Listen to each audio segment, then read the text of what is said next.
Hello and welcome to the Bayhorse ghost town. This area was discovered around 1864 when some prospectors came in the area and discovered some gold. It wasn't for another about 20 years when the town really started to flourish after some major mining areas were discovered. And that's when the town of Bayhorse was established. It got its name, as legend has it, because a miner had two bay horses that were helping him haul ore. And some prospectors came through and he was giving them some directions on where they could check to find some gold. Hence the name Bayhorse kind of stuck, at least that's what the legend says. You can see here, this isn't necessarily in this town itself of Bayhorse, which there's quite a few buildings left in the town of Bayhorse, which we'll go over that in just a little bit. This area is up on the ridge, a decent hike up on the cliff. You can see these from the main road a little bit past the main ghost town down below. But these buildings up here, you have to hike up to get to them. And they overlook the whole valley, and it's amazing they built these things here. I mean, they're literally just off the cliff, and I assume in the not near future will eventually crumble and fall off the cliff here. And we're not even on the highest ridge. There's another ridge even higher up that we didn't have a chance to explore. And that has even more mining buildings and some houses up there. So it's pretty amazing what they were able to do here back in the day. You can see that one over there, it's crumbling, and how steep this cliff is here. It's a pretty amazing area here to see all this.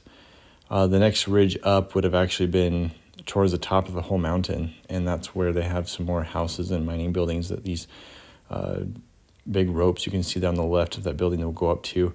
I mean, they would bring the ore down through those ropes all the way down to the bottom, and that was how they got it out onto the railroad. This here is the ore chute, so the ropes came down to that bottom ore chute. You can see this looking up to where we were, up towards the top, and then it came down to the bottom here on this main ore chute that would dump it into the train, and then the train would come out of the canyon below. So pretty amazing operations that they established here. I mean, just the engineering back then was pretty awesome. Here's the graveyard a little bit further down the road. They have some graves still left here. They actually had an upper and a lower graveyard, but we couldn't find the lower graveyard. I believe this is the upper one. They have the fences still around the old graves, but a lot of them have been broken or torn down, so they just have a couple left, maybe about 10 or so in the area up on the side of this hill. And again, I couldn't find the lower graveyard, but supposedly there's a lower Bayhorse graveyard as well. If anybody's found that, that'd be awesome to post on here where you can find it. But I assume it's off the main road here, like this one is too. So this is just up again, up from the main town. Yeah, a very beautiful place up in this canyon.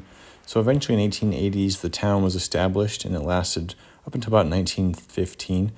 It had about 300 residents in its heyday, a lot of big mining operations in the area. Some of the largest mines in Idaho were in this area.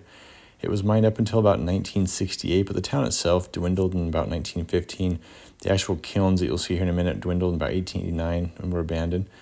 So the town was pretty short-lived overall, but the mining operations here were extensive. I mean, 1864 to about 1968. So some of the longest mining operations in the state were here in this area overall. Just a short-lived mining town.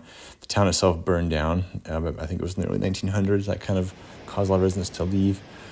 But overall, there's still a lot quite intact here. The state has done a great job of maintaining the buildings here. Here's the Wells Fargo building. This is kind of the main area here by the parking lot. They fenced off a lot of things. You can't really enter into any of the buildings at this point. There's the main operation for all the ores that was siphoned through. And they have different buildings throughout here for different things. Really cool place. Definitely worth visiting. It's part of the Yankee Fork State Park area. They have different ghost towns in the area like Custer. And they also have a tour of a really cool floating mining operation it was like a boat that would float through basically a small river and pull gold out from it.